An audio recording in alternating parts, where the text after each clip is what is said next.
Hola, buenos días, buenas tardes o buenas noches, en dependencia a la hora en que usted pueda conectarse y unirse a nosotros nuevamente para continuar con nuestro estudio de nuestra serie en defensa de las doctrinas de la gracia. En defensa de las doctrinas de la gracia. Como bien lo dice el título de la serie, pues estamos dando una respuesta a una publicación que hizo en un perfil o un muro de Facebook una persona que aparece bajo el seudónimo de Verum Argumentum. Bajo el seudónimo de Verum Argumentum, no sabemos el nombre de esa persona, no sabemos si es hombre o mujer, eh, no sabemos quién sea realmente porque no aparece el nombre, solamente aparece ese seudónimo, Verum Argumentum. Y hemos estado ya grabando algunos audios ya de esta serie que hemos estado respondiendo a las acusaciones y a eh, digamos, a una perspectiva ofensiva que este personaje, este Verum Argumentum, ha adoptado para referirse a las doctrinas de la gracia. Las doctrinas de la gracia que se puede entender, eh, estas doctrinas se expresaron, digamos, de manera más detallada y con mayor precisión durante el concilio de Dordrecht o en el sínodo de Dort, entre los años de noviembre de 1618 a marzo de 1619, cuando la Iglesia de Holanda se reúne en un concilio ecuménico. Ecuménico significa que era un concilio general de la cristiandad de ese momento, donde todas las iglesias reformadas, no solo de Holanda, sino también de otras zonas, de otras partes de Europa, fueron también invitados, delegados reformados de las distintas iglesias, incluyendo la iglesia reformada también en Inglaterra, fueron invitados para ese concilio para dar respuesta a las propuestas que traían los remonstrantes arminianos, que traían como propuesta que se cambiara la doctrina de la soteriología. Soteriología, que quiere decir, es el término técnico para referirse a la doctrina de la salvación, porque los remonstrantes arminianos querían que la doctrina bíblica de la salvación fuera más coherente con el pensamiento teológico de Jacobo Arminio. Entonces la Iglesia Reformada de Holanda pues se reúne en concilio para analizar el asunto, y como ya dije, se reunieron a partir de noviembre de 1618 y duró ese concilio, la reunión de ese concilio, las reuniones, las distintas sesiones de ese concilio duró hasta marzo de 1619. O sea que el concilio no fue algo ligero, no fue una reunión de 3 días donde se dijeron dos cosas y ya. No, ellos se tomaron un tiempo bien prudencial para reunirse, para estudiar, para comprender el asunto, para debatir el asunto con profundidad y para llegar a conclusiones bien detalladas. Y en ese concilio pues llegaron a la conclusión de que las propuestas de los remonstrantes arminianos eran errores doctrinales, errores teológicos. De hecho, fueron catalogados de herejía propiamente, y por lo tanto cerca de 200 ministros arminianos remonstrantes fueron removidos de sus cargos como ministros en la iglesia de Holanda. Algunos principales fueron arrestados e incluso algunos fueron expulsados del país. Hasta donde tengo entendido, eso no lo he comprobado con precisión, pero hasta donde tengo entendido, creo que también hubo alguna pena de muerte en este caso.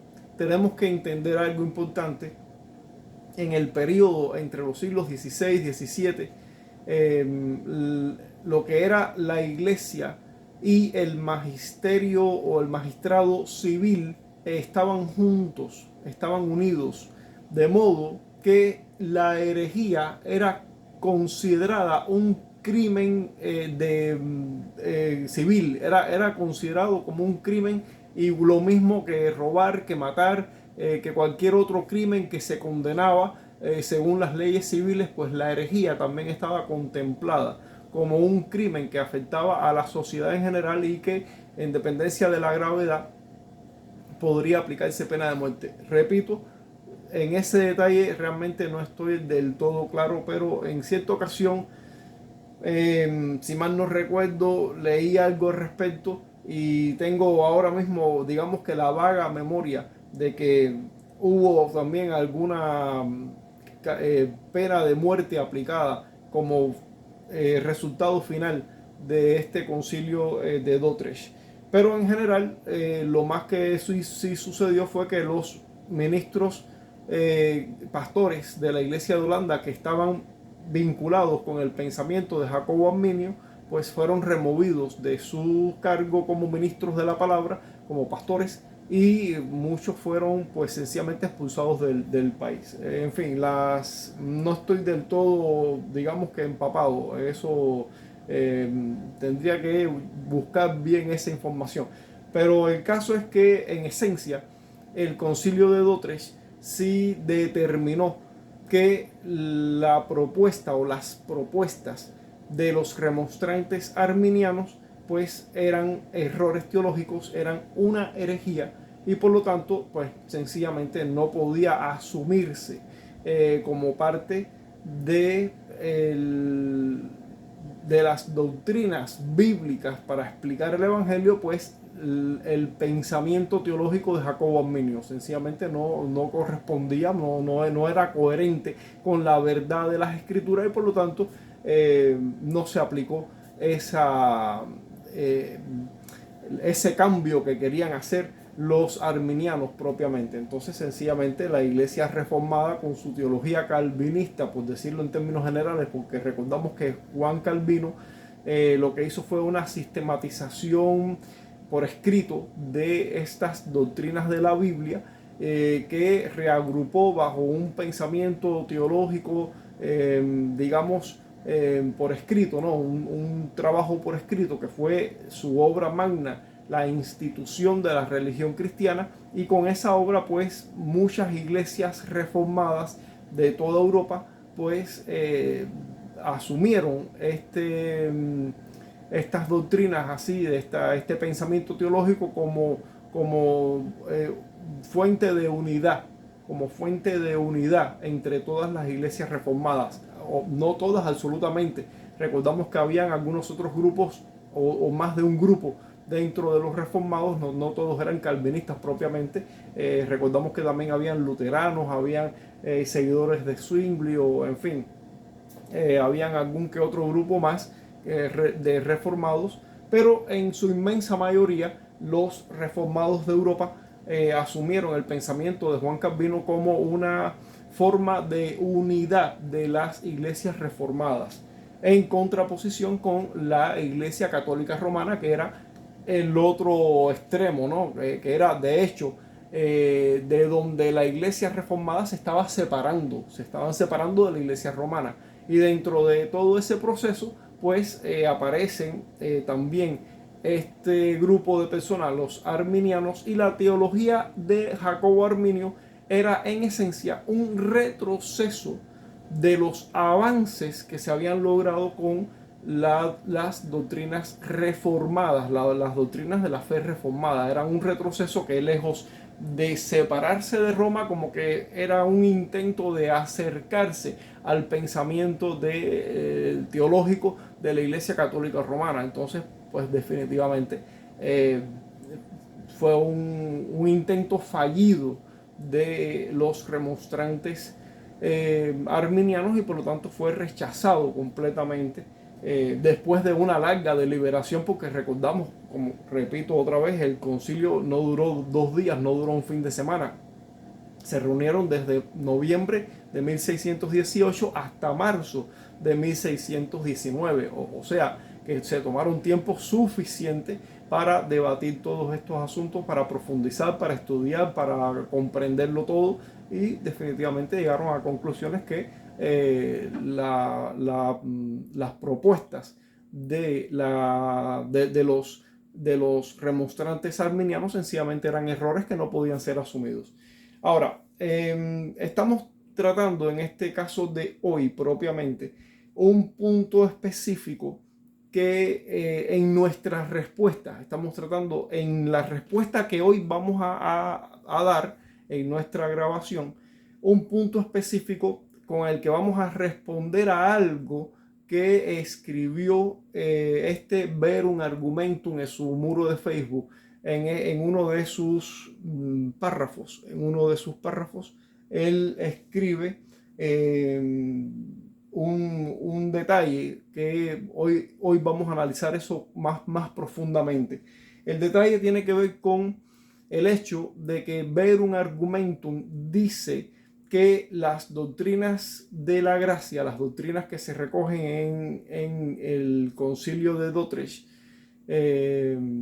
bajo la sigla de TULIP, que ya mencioné cuáles eran estas doctrinas, no eran bíblicas, o sea, no se encontraban en las escrituras, pero bueno, de eso ya hablamos, dedicamos un video entero a ese punto específicamente, pero también él menciona un detalle más. Él dice que tampoco aparecen, tampoco existen, tampoco están en el período patrístico, preagustiniano y antiniceno. O sea, él dice que estos asuntos de las doctrinas de la gracia, estos asuntos de la total depravación, la elección incondicional, la expiación limitada o expiación particular, la gracia irresistible o llamamiento eficaz y la perseverancia de los santos, fueron asuntos que no aparecen en la patrística, o sea, en el periodo de los padres de la iglesia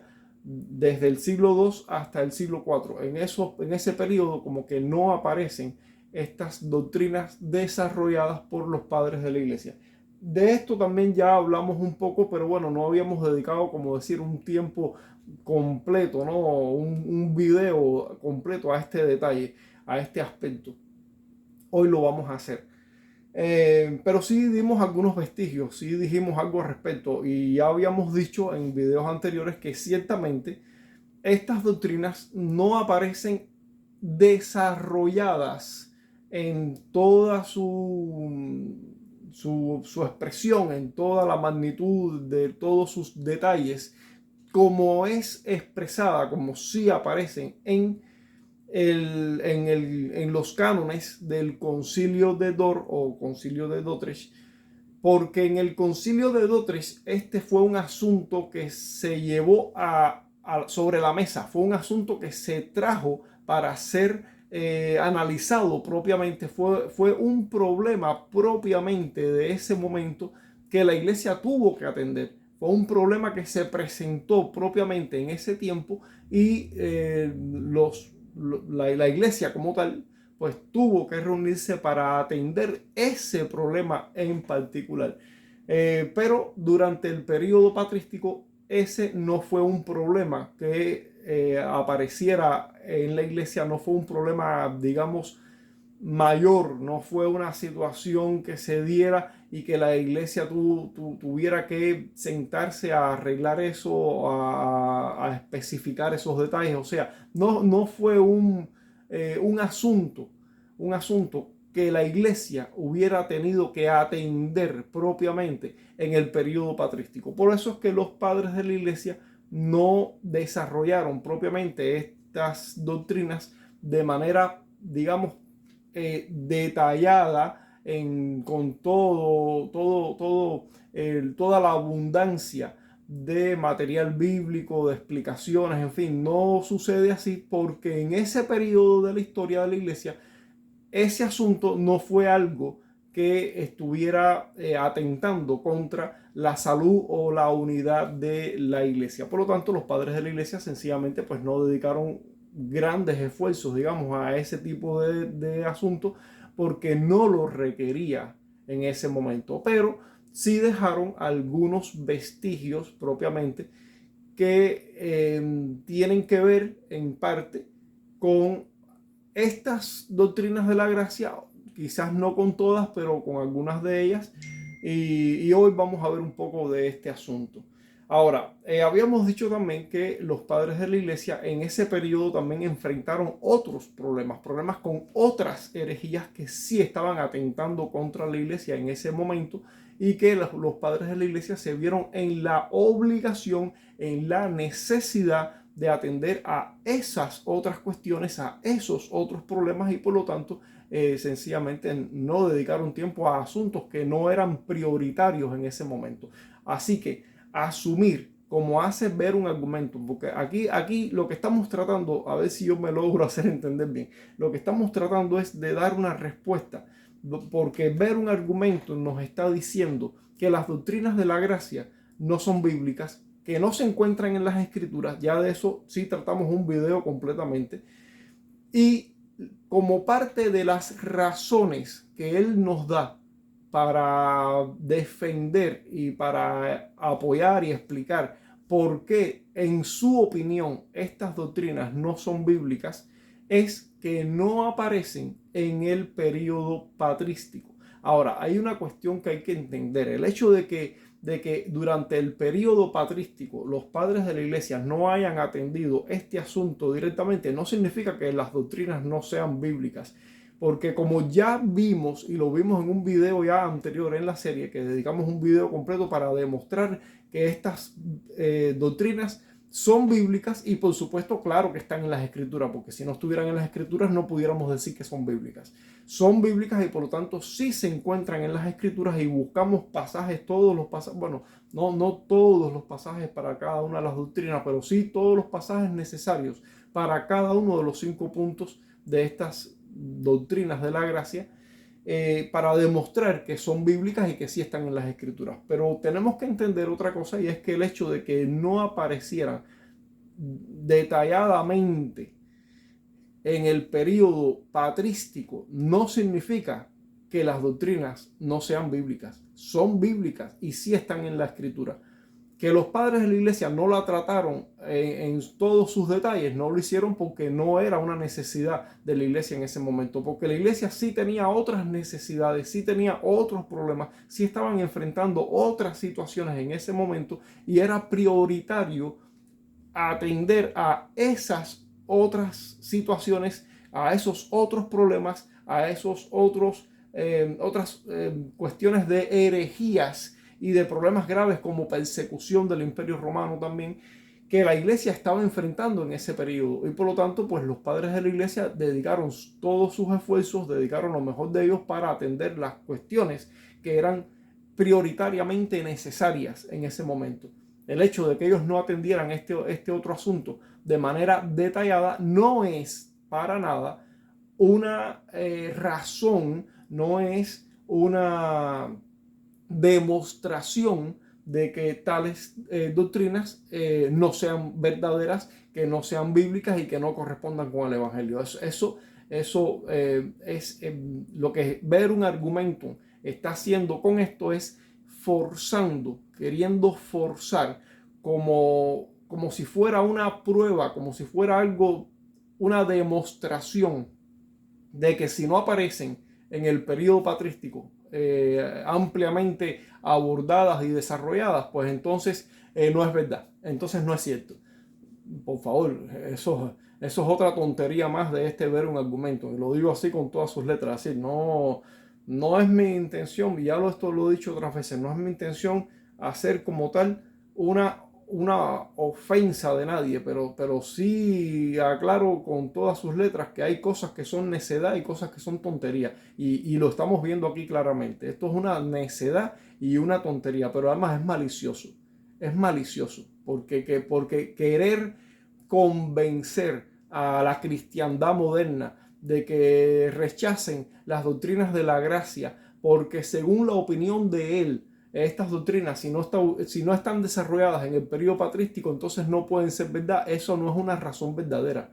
Eso no es una razón verdadera. La razón verdadera es que las doctrinas están en la escritura, y ya lo demostramos. porque ya dedicamos un video completo para demostrar que tales doctrinas están en las escrituras, y si están en las escrituras son bíblicas.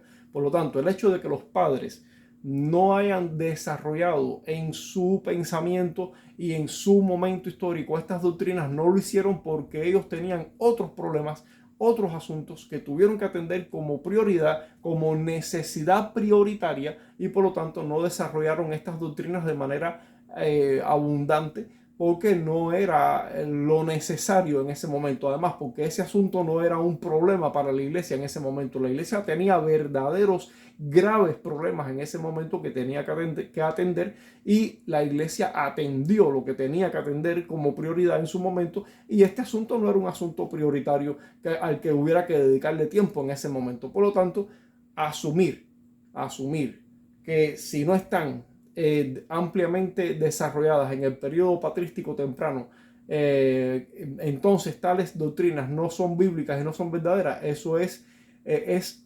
forzar un argumento que no es verdadero, es forzarlo para tratar a todas, es buscar, aunque sea de la manera más manipuladora y mentirosa posible, negar ciertas doctrinas y tratar de convencer al resto de la cristiandad de que renieguen de tales doctrinas solo porque a él le parece que no es así. Pero esa es solo su opinión, y una opinión muy mal fundada por demás. Entonces vamos a entrar directamente ya en lo que sería el argumento de nuestro video de hoy, para mostrar cómo los padres de la iglesia trataron sus asuntos durante ese periodo patrístico temprano, a qué asuntos tuvieron que dedicarse, cómo fue toda esa cuestión, y algunos vestigios de las doctrinas de la gracia que, aunque no están ampliamente desarrolladas, pues por supuesto no fue algo que ellos hicieron en ese momento, pero que sí está en el pensamiento de los padres de la iglesia en ese periodo temprano. Sí aparecen, sí existen. Este hombre dice que no existen, sí existen. Lo que pasa es que no existen desarrolladas en toda la magnitud de sus detalles, porque no era un asunto prioritario de ese momento. Ok, entonces dice aquí: es importante reconocer que los padres de la iglesia en los primeros siglos del cristianismo se enfrentaron a una serie de problemas doctrinales, teológicos y pastorales significativos. Estos problemas influyeron en el desarrollo de la teología cristiana antes del Concilio de Nicea y antes de la obra de Agustín de Hipona. Sí, porque ¿qué pasa? Que ver un argumento nos dice que no solamente no aparecen antes del Concilio de Nicea, sino que solo aparecieron con Agustín. Que Agustín fue, digamos, que la cabeza orquestante de todo este asunto, y que solo con Agustín es que el resto de los reformadores, entonces es que solo se nutren de Agustín. Bueno, ciertamente Agustín, en esto nosotros estamos siendo completamente transparentes y justos en toda nuestra argumentación. Ciertamente Agustín sí trató estos asuntos de manera más detallada. Pero ¿por qué Agustín sí los trató? ¿Por qué los padres pre-agustinos, o sea, los padres antes de Agustín, por qué ellos no los trataron? Ya dijimos, los padres de la iglesia de ese periodo enfrentaron otras situaciones que eran emergentes para ellos. Este asunto no era un asunto prioritario, no era un asunto emergente. Sí dejaron algunos vestigios de esa doctrina, pero no ampliamente explicados en todos sus detalles. Ahora, ¿qué pasa con Agustín? Que Agustín, cuando él está en su ministerio, él tuvo que enfrentarse a dos herejías propiamente, a dos herejías que sí atentaban contra este asunto de estas doctrinas de la gracia propiamente, sí atentaban contra esto. Agustín se tuvo que enfrentar al pensamiento teológico de Pelagio, que era un monje britano de lo que hoy nosotros conocemos como Gran Bretaña, lo que hoy sería Inglaterra, Escocia, en fin, Britania. Era un monje britano que tuvo que salir de Britania y fue a parar a Hipona, al norte de África. Fue a parar allí por causa de la invasión de los bárbaros sobre esa región, esa zona que pertenecía en parte al Imperio Romano de Occidente en ese momento. O sea, el Imperio Romano de Occidente ya estaba empezando a debilitarse y parte de ese debilitamiento del Imperio Romano implicó que bárbaros, o sea, tribus bárbaras fuera del Imperio Romano, empezaran a invadir el Imperio Romano desde sus fronteras. Y parte de las fronteras que fueron invadidas por las tribus bárbaras, sajonas, germánicas, en fin, entre otros, fueron en la zona de Britania, donde estaba Pelagio. Pelagio era un monje que era de esa zona, de ese lugar. Al ver el avance de las tribus bárbaras sobre esa parte del Imperio Romano, pues muchos del Imperio Romano pues abandonaron esos lugares que estaban siendo invadidos y se trasladaron, migraron hacia otras partes, y Pelagio migró desde Britania hasta el norte de África, donde estaba Agustín. Ahora, Pelagio trajo consigo su pensamiento teológico que atentaba contra las doctrinas de la gracia. Por lo tanto, Agustín en su momento hizo lo mismo que hicieron los padres de la iglesia antes que él, que respondieron a los asuntos que fueron prioritarios y que fueron una necesidad prioritaria de la iglesia en su momento. Para Agustín, el problema estaba en defender las doctrinas de la gracia. Disculpen. Para Agustín, el problema propiamente era defender las doctrinas de la gracia contra el pensamiento teológico de Pelagio, que su teología era en contra de las doctrinas de la gracia. Entonces Agustín sí tuvo que defender y tuvo que abordar amplia y detalladamente todos estos asuntos, de los cuales pues por supuesto los reformadores encontraron pues mucho y muy buen material que Agustín pues proporcionó para los, o sea, Agustín no lo proporcionó directamente para los reformadores del siglo XVI, pero definitivamente los reformadores del siglo XVI pudieron servirse de todo lo que Agustín pudo preparar, y con lo cual Agustín combatió al pelagianismo y combatió también al semipelagianismo, que ambas corrientes son muy semejantes y las dos atentan contra las doctrinas de la gracia. Por lo tanto, Agustín,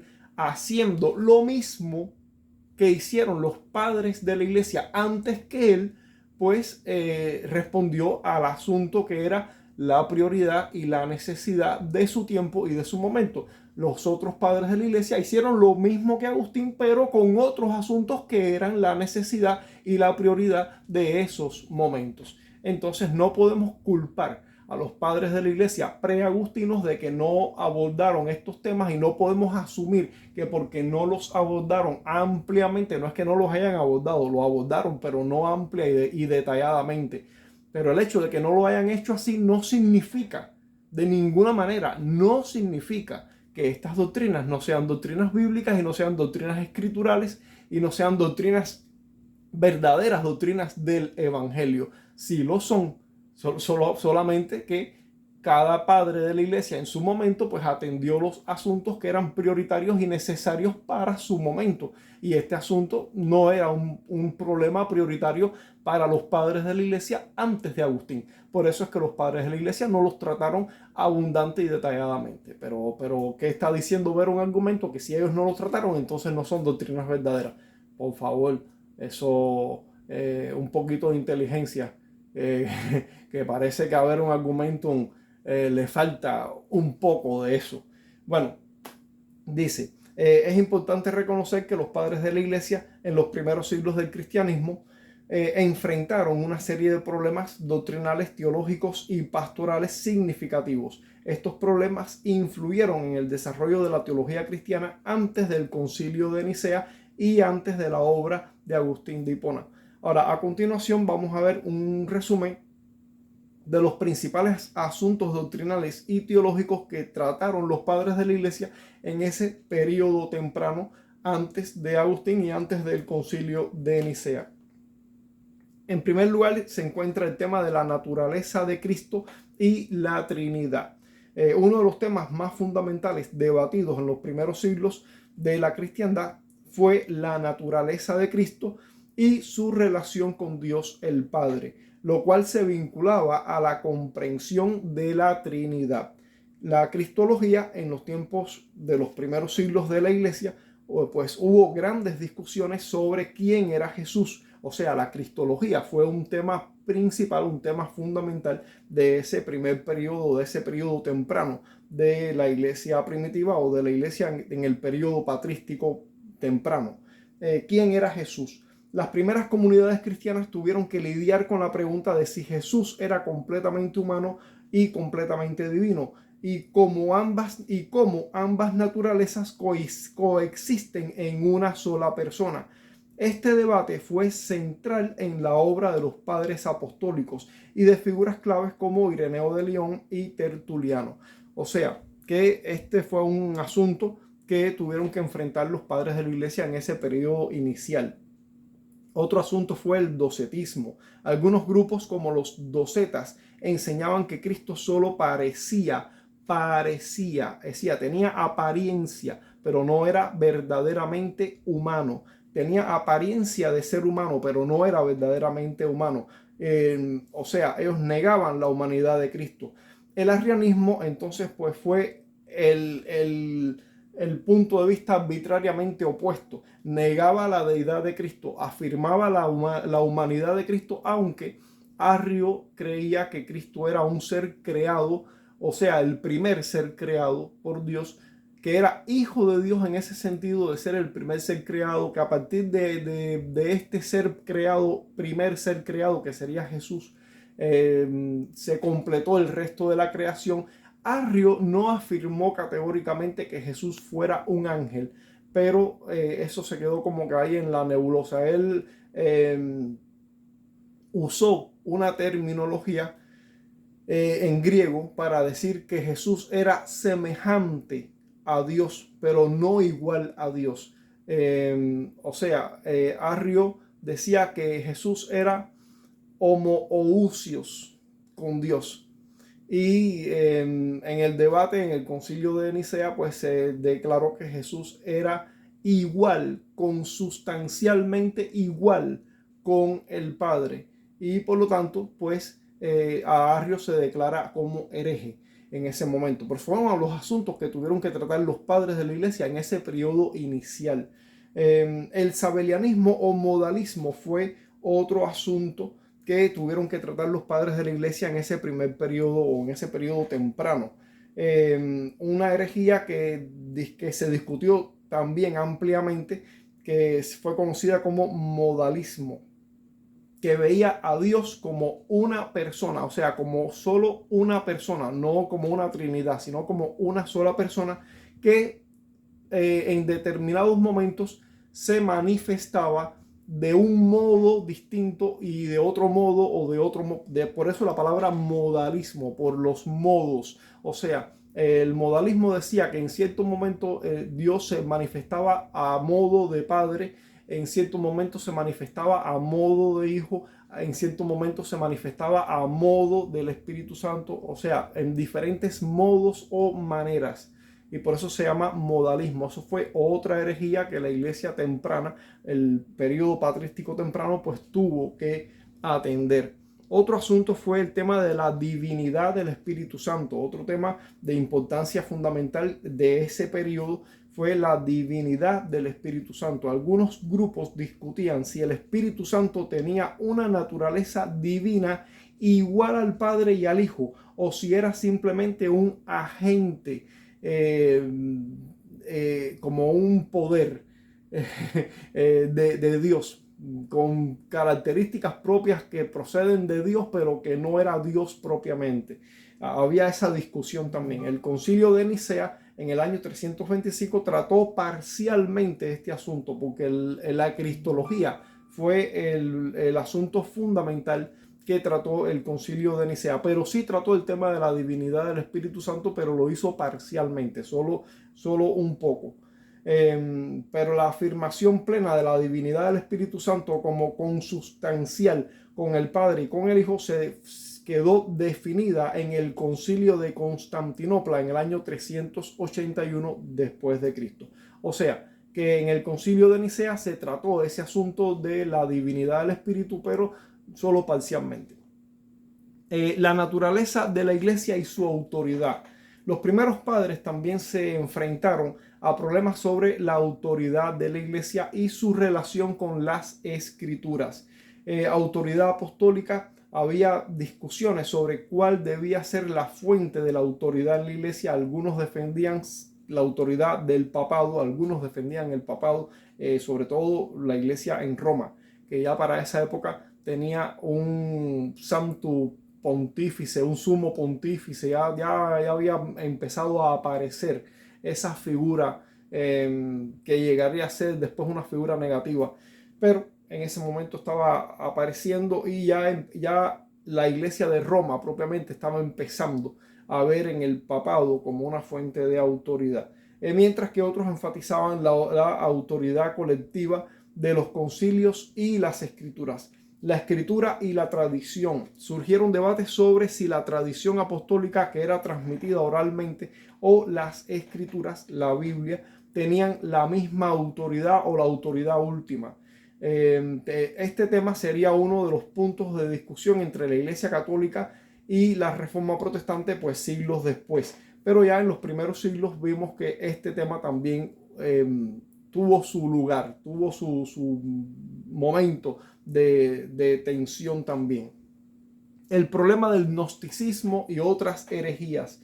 El gnosticismo fue una de las herejías más influyentes de ese periodo inicial del siglo. Ya en el siglo I había asuntos de gnosticismo, pero en el siglo II es donde se manifestó más fuerte y ampliamente el tema del gnosticismo. El gnosticismo fue una de las herejías más influyentes que afectaron y que enfrentaron, que la iglesia tuvo que enfrentar en ese primer periodo patrístico. Los gnósticos sostenían una visión del mundo dualista, o sea, como que en dos partes, como dividido en dos. Ellos veían el mundo material como un mundo corrupto y el mundo espiritual como un mundo bueno y puro. Para ellos, el conocimiento, de ahí la palabra gnosis, o sea, gnosis en griego significa conocimiento, por eso el gnosticismo tiene que ver con un tema de conocimiento, especialmente para ellos, el tema del conocimiento y especialmente un tipo de conocimiento como secreto que supuestamente ellos, los gnósticos, manejaban, entendían o conocían ese misterio, ese conocimiento misterioso, ellos lo tenían. Y para ellos, ese conocimiento y no la fe era el camino a Dios o el camino a la salvación.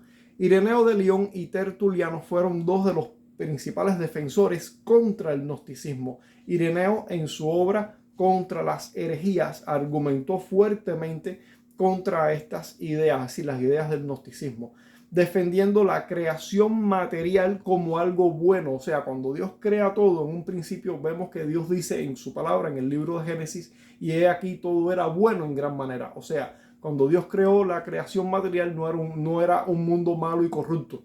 Entonces, pues la idea gnóstica de que el mundo material era malo, pues definitivamente no tiene sustento bíblico y no era algo real ni verdadero.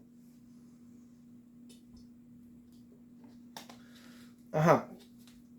Y la revelación de Dios en la historia, especialmente a través de la persona de Jesucristo. O sea, que hay una revelación de Dios en Cristo. Si Dios se reveló en Cristo, en una persona material, pues entonces el mundo material no podía ser corrupto y malo, como decían los gnósticos.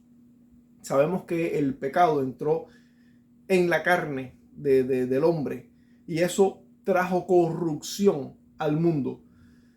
Pero esa corrupción fue algo que vino como añadidura posterior por causa de la desobediencia del hombre, pero no como que el mundo era esencialmente malo, o sea, malo en su esencia. No, el mundo no era malo en su esencia. Eso es lo que estaba tratando, o parte de lo que trataba el tema del dualismo entre el pensamiento gnóstico y cómo lo defendían. O sea, cómo había una defensa en contra de ese movimiento por parte de los padres de la iglesia, de algunos padres de la iglesia en ese periodo. Entonces, además surgieron otras corrientes heréticas como el marcionismo. El marcionismo fue una corriente herética que rechazaba el Antiguo Testamento, y separaba, hacía una separación entre el Dios del Antiguo Testamento y el Dios revelado en el Nuevo Testamento, especialmente en la persona de Jesucristo. Como que el Dios revelado en el Nuevo Testamento y vinculado a la persona de Jesucristo era un Dios diferente del Dios del Antiguo Testamento. Como que el Dios del Antiguo Testamento y este Dios del Nuevo Testamento como que no eran los mismos, como que eran distintos, dioses aparte, separados unos de otros, y como que no tenían nada que ver uno con el otro. Y el docetismo, el marcionismo de Marción, lo que hacía era que rechazaba el Antiguo Testamento y separaba la idea del Dios del Antiguo Testamento del Dios del Nuevo Testamento como dioses distintos o como dioses que no tenían ninguna relación uno con el otro. Eso fue otra herejía que apareció también en ese periodo inicial patrístico temprano. Sorry. Bueno, la cuestión de la salvación y la gracia. Esto también apareció en ese periodo inicial. La salvación y el papel de la gracia fueron temas tratados también en los debates sobre, particularmente en los temas sobre bautismo y arrepentimiento. Hubo debates sobre la eficacia y la necesidad del bautismo, especialmente en relación con aquellos que apostataban de la fe cristiana cuando se enfrentaban a la persecución. O sea, recordamos que en este periodo inicial de la iglesia cristiana, la iglesia estaba enfrentándose también a la persecución del Imperio Romano. No solamente tenían problemas con todo un montón de herejías que estaban atacando a la fe cristiana y de las cuales ellos, la iglesia, tenía que defenderse, sino que además tenían la persecución del Imperio Romano. Hubo muchos mártires, muchos muertos entre los cristianos en ese periodo inicial. O sea, que habían situaciones muy tremendas que la iglesia tuvo que enfrentar en ese periodo inicial, y por lo tanto, pues definitivamente asuntos que no eran de necesidad prioritaria, pues no le prestaron toda la atención que nosotros hoy estamos atendiendo, porque no era un problema de la iglesia en ese momento. Sencillamente sí atendieron estos asuntos, pero hasta donde la necesidad lo exigió. Hasta donde la necesidad lo exigió. Entonces, algunos cristianos sostenían que el bautismo no podía ser repetido, mientras que otros proponían que fueran rebautizados aquellos que habían apostatado de la fe durante periodos de persecución. Este tema fue central en los primeros siglos y en el debate de donatistas contra católicos en el siglo IV. La gracia y el libre albedrío fue también otro tema que fue debatido en ese periodo inicial. Se discutió la gracia divina en relación con el libre albedrío humano. Tertuliano defendía la libertad humana de cooperar con la gracia, mientras que Cipriano enfatizaba la necesidad de la gracia para la salvación, un tema que sería más desarrollado por Agustín de Hipona posteriormente. Evidentemente, Agustín de Hipona se vio en el momento adecuado para tratar este asunto, y por causa de la necesidad también. Ya explicamos que tuvo que enfrentarse a la herejía de Pelagio. La Eucaristía, o sea, la cena del Señor, los elementos de la cena del Señor, el pan y el vino, la Eucaristía y el culto cristiano fue otro tema también de debate en ese periodo inicial, ya que muchos de los primeros cristianos se debatían entre interpretaciones simbólicas o realistas de la presencia de Cristo en la Eucaristía, o sea, en los elementos de la cena, el pan y el vino. También hubo una reflexión sobre la naturaleza del culto cristiano, la relación con el Antiguo Testamento y la adoración exclusiva a Dios. Ignacio de Antioquía, un padre apostólico, defendió la realidad del cuerpo y la sangre de Cristo en la Eucaristía, o sea, en los elementos de la cena, el pan y el vino, enfatizando la unidad de la iglesia bajo el obispo. En su obra Epístolas, refuerza la importancia de la Eucaristía como el verdadero cuerpo de Cristo. Bueno, recordamos que el cuerpo de Cristo es la iglesia y que la Eucaristía son elementos simbólicos, símbolos y sellos también se puede considerar en cierta forma. Hay una cuestión de misterio también, no vamos a negar que hay cierta cuestión de misterio en el tema de la Eucaristía, pero esencialmente los elementos de la cena son solo elementos representativos. El verdadero cuerpo de Cristo es la iglesia. Ok, entonces, algunos padres de la iglesia, especialmente en los primeros siglos del cristianismo, presentaron visiones simbólicas o interpretaciones más moderadas de la Eucaristía. Entre estas interpretaciones variaban en función de su contexto teológico y pastoral. Un ejemplo más notable es Orígenes de Alejandría, quien vivió entre los años 185 al 254 después de Cristo, quien aunque afirmó la real presencia de Cristo en la Eucaristía, también subrayó el carácter simbólico de los elementos. O sea, ahí es donde está una cuestión de misterio. Este punto de vista también fue compartido por Juan Calvino posteriormente. Juan Calvino asumía que Cristo estaba espiritualmente presente en la cena, pero que los elementos eran simbólicos. Y es una visión, si no igual, muy similar a la de Orígenes de Alejandría. Orígenes veía la Eucaristía como una realidad espiritual que alimentaba el alma y enfatizaba el sentido alegórico de las escrituras, o sea, la alegoría del pan y el vino, en fin. Incluyendo el pan y el vino de la Eucaristía, aunque no necesariamente de forma completamente simbólica. Una cuestión de misterio que se dejaba entrever en esta cuestión. Otro ejemplo fue el de San Agustín de Hipona, que ya es un poco posterior a la era inicial, pero que también forma parte del pensamiento patrístico de este periodo, ¿no? Del periodo patrístico.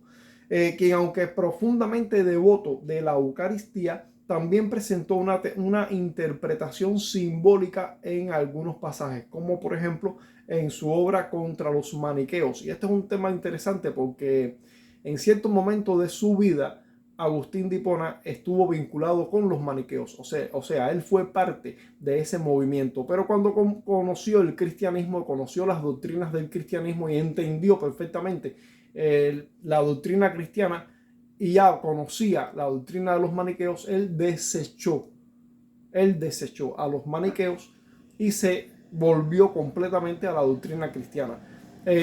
Lo que pasa es que entre la doctrina de los maniqueos y la doctrina cristiana pues hay algún que otro punto de similitud. Eso sucede con muchas religiones, incluso religiones que no tienen nada que ver una con la otra, pero en todos los postulados de ambas religiones o de distintas religiones usted puede encontrar puntos de similitud entre una y otra. Eso es una realidad. Por lo tanto, no es de extrañarse que hayan algunos puntos de coincidencia entre el pensamiento de los maniqueos y el pensamiento de la doctrina evangélica cristiana. Algunos han querido acusar a Agustín de que su pensamiento respecto a las doctrinas de la predestinación, la elección, estas cosas, que era una influencia de su pensamiento de los maniqueos, pero no es así. El pensamiento de Agustín referente a lo que la Biblia enseña respecto a la elección, a la predestinación, en fin, no es por ninguna influencia de los maniqueos, porque Agustín se opuso a los maniqueos completamente y incluso redactó una obra escrita hablando en contra de los maniqueos, aunque él mismo alguna vez fue maniqueo. Entonces, en contra de los maniqueos y en otros escritos también. Agustín habla de la Eucaristía como un signo, o sea, como símbolo, que representa la unión de los fieles con Cristo, aunque sin negar la presencia real de Cristo, algo muy parecido a lo que asumió Juan Calvino también en su momento. En su teología, el signo de la Eucaristía, el pan y el vino, es considerado un medio para acceder a la gracia de Dios, aunque se da por la presencia de Cristo, no es simplemente un símbolo. O sea, él dice que es un símbolo, pero no un símbolo simplemente, sino que la presencia de Cristo está en la Eucaristía, aunque de manera misteriosa, espiritual, en fin, eso es lo que pensaba Agustín de Hipona. Ok, ahora, sin embargo, es importante destacar que tanto Orígenes como Agustín no llegaron a negar la presencia real de Cristo en la Eucaristía, que es lo que estamos diciendo. Ellos creían en la presencia real de Cristo en la Eucaristía, en los elementos de la cena, pero asumían una postura más bien de que los elementos eran representativos o simbólicos. Pero sus enfoques se centraron en el aspecto espiritual o simbólico, reconociendo en su totalidad un sentido más profundo y misterioso en este sacramento. Por lo tanto, aunque hubo padres que pusieron énfasis en los primeros símbolos y la cuestión espiritual de la Eucaristía, la mayoría de los primeros padres, incluido Ignacio de Antioquía, Ireneo de León y Cipriano de Cartago, defendieron la idea de una presencia real de Cristo en la Eucaristía, aunque sus interpretaciones sobre el cómo, o sea, cómo era posible que la presencia de Cristo estuviera presente en los elementos y no fuera algo simbólico, eso quedó siempre como que en cierta nebulosa. Ahora, persecuciones y martirio. Los primeros cristianos también tuvieron que lidiar con la persecución del Imperio Romano, especialmente bajo emperadores como Nerón, Domiciano y Decio. Los padres de la iglesia como Justino Mártir y Ireneo fueron defensores de los mártires y la integridad de la fe frente a las acusaciones que mayoritariamente eran, no mayoritariamente, totalmente falsas de los perseguidores de la iglesia que los cristianos enfrentaron. O sea, que miren cuántos problemas, verdaderamente problemas que usted hoy no tiene, que los primeros creyentes, los primeros cristianos tuvieron que enfrentarse. Entonces es malicioso de parte de este mentecato, porque ya lo he dicho así otras veces ya y no voy a cambiar de opinión al respecto. Este mentecato de ver un argumento asuma que las doctrinas de la gracia no son verdaderas doctrinas bíblicas, no son verdaderas doctrinas del Evangelio, porque los padres de la iglesia no hablaron de ella. O sea, los padres sí hablaron de ella, pero no lo hicieron en todo el esplendor, en todo el completo de todos los detalles. No lo hicieron así porque ellos tuvieron otros asuntos a los cuales tuvieron que dar prioridad. Y sí trataron en los temas de las doctrinas de la gracia, de la salvación por fe, el libre albedrío, o sea, la cooperación o no de la voluntad humana con el libre albedrío. O sea, todas estas cosas ellos sí las trataron, pero no las trataron abundantemente, porque en el periodo de ellos estaban sucediendo, estaban enfrentando otra serie de cuestiones demasiado graves, demasiado problemáticas, para que ellos pudieran dedicarse a tiempo completo a asuntos que no era una demanda de la necesidad de la iglesia en ese momento. Ahora, Agustín sí lo hizo. ¿Por qué? Porque es lo que dice ver un argumento. No, es que eso lo dijo Agustín después del siglo IV. Anteriormente no se trató. No, sí se trató, pero no se trató ampliamente. Y Agustín lo trató ampliamente porque fue el momento que le correspondió a él y porque las circunstancias también lo obligaron a eso. Se tuvo que enfrentar a las herejías de Pelagio y a las herejías del semipelagianismo posterior a Pelagio, que atentaban directamente contra las doctrinas de la gracia. Por lo tanto, Agustín sí se dedicó más ampliamente a ese asunto porque fue la cuestión a la que él tuvo que enfrentarse. Los otros padres de la iglesia no se tuvieron que enfrentar a ese tipo de situaciones, se tuvieron que enfrentar a otros tipos de situaciones a las que Agustín no se enfrentó directamente. Por lo tanto, Agustín pudo dedicarse más ampliamente al tema de las doctrinas de la gracia, en tanto que los padres primeros, los padres más tempranos, no lo hicieron porque no tenían ni esa necesidad de hacerlo, ni tenían todo el tiempo disponible tampoco para dedicarse a eso, porque tenían otros problemas que verdaderamente eran una situación bien difícil para ese periodo de la historia de la iglesia. Entonces, los padres de la iglesia como Ireneo de León, Tertuliano, Orígenes, pues sí trataron asuntos como el tema de la depravación total del hombre.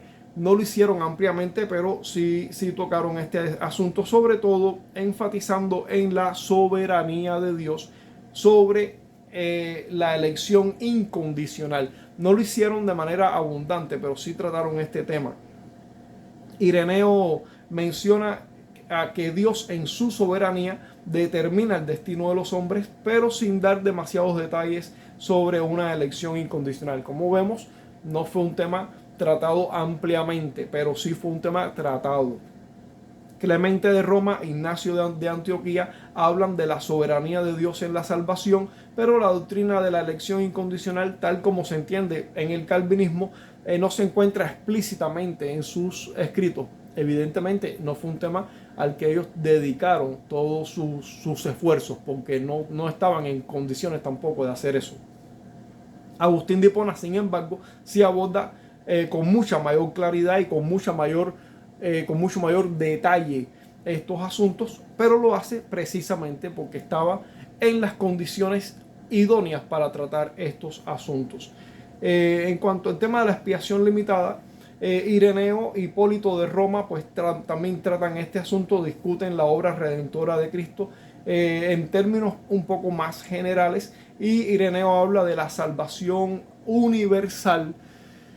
Entiéndase que cuando Ireneo habla de la salvación universal, no está hablando de universalismo, como Karl Barth, que era el teólogo citado por Verum Argumentum para negar las doctrinas de la gracia, porque Karl Barth las negaba, pero Karl Barth era un universalista. Ahora, cuando Ireneo hablaba de la salvación universal de Cristo, no estaba hablando de universalismo, estaba hablando de que la salvación iba dirigida a todos los confines de la tierra, o sea que la salvación iba dirigida a todas las naciones y no solamente a Israel.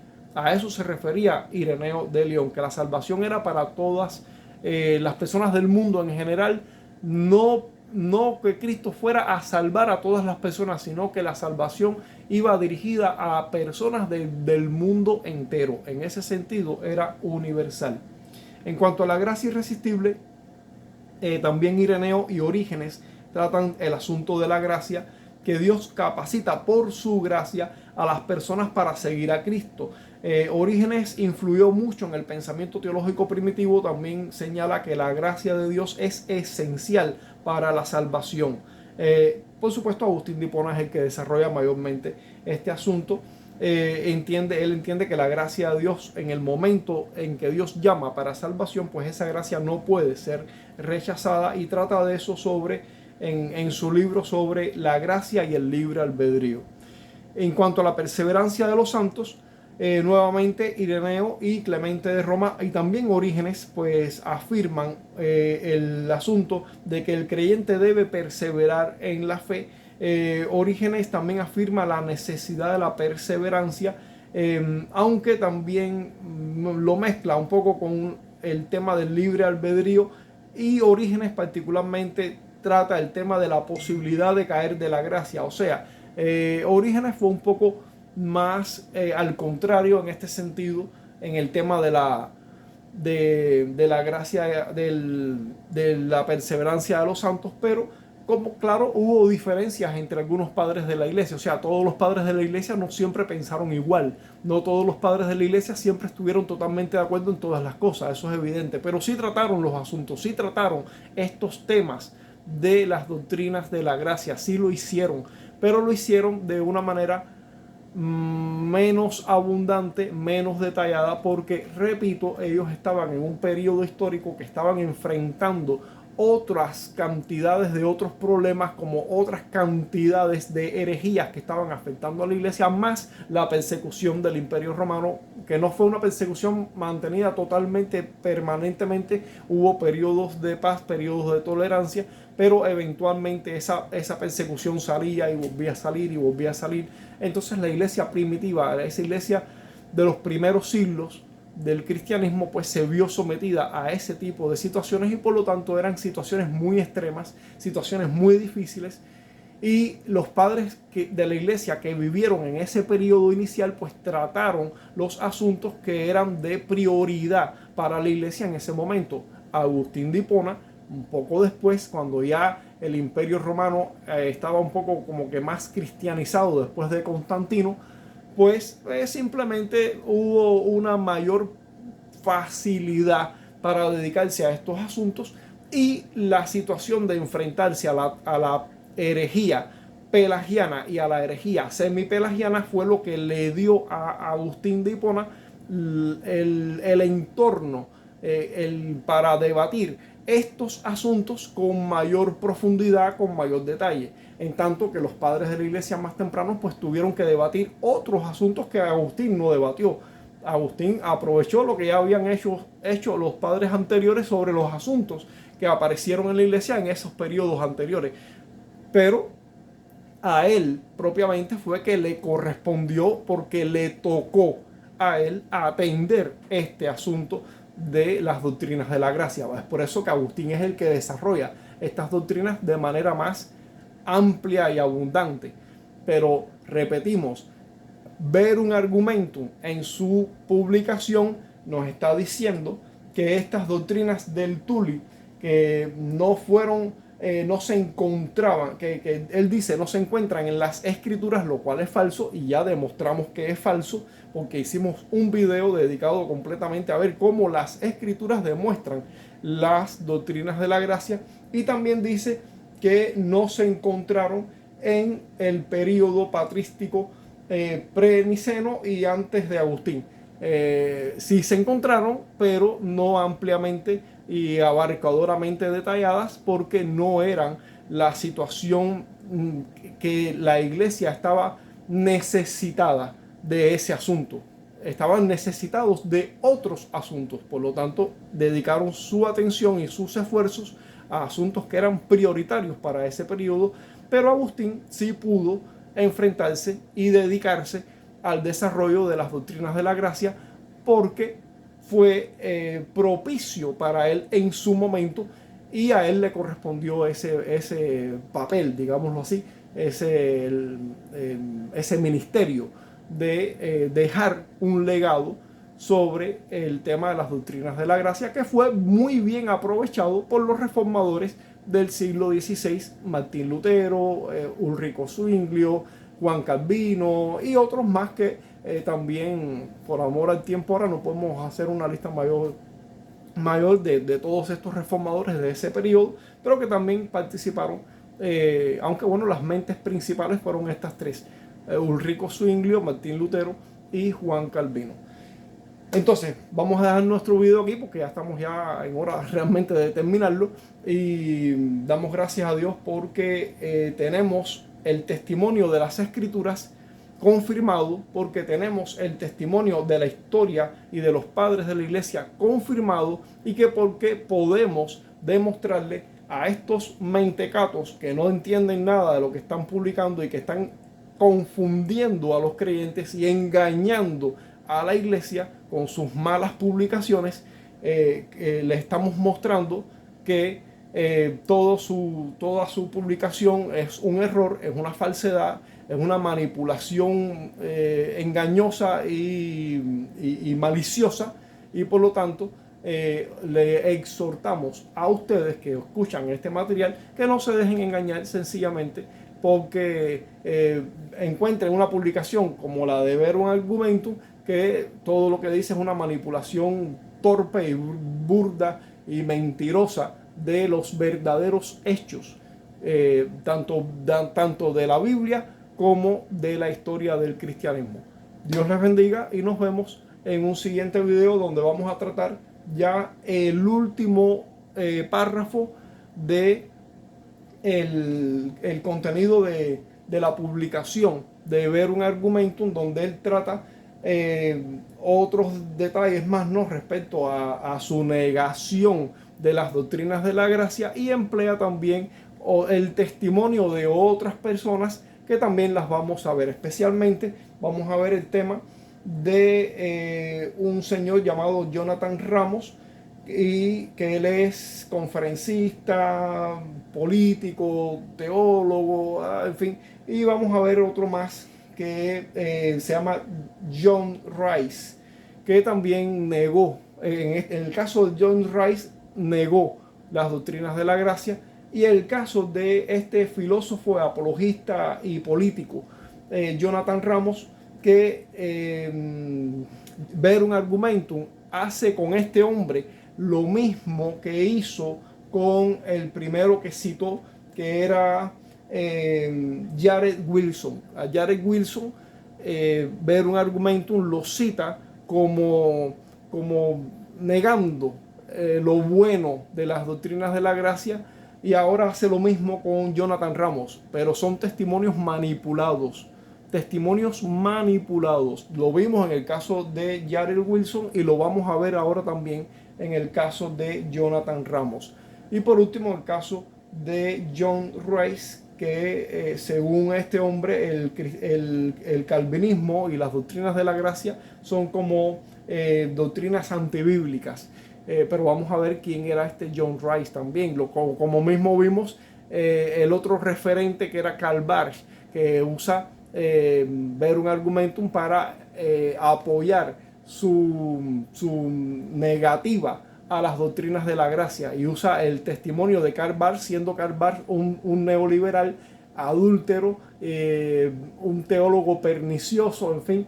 Sencillamente este contenido de esta publicación de Verum Argumentum está completamente llena de falsedad, de manipulación, de malas referencias y de mucha malicia. Espero servirte, espero poder ayudarte para que entiendas estas verdades con, digamos, facilidad, con buen entendimiento. Y bueno, mi deseo que Dios te bendiga y te dé iluminación de estas verdades fundamentales de la fe cristiana. Bendiciones y nos vemos en un próximo video.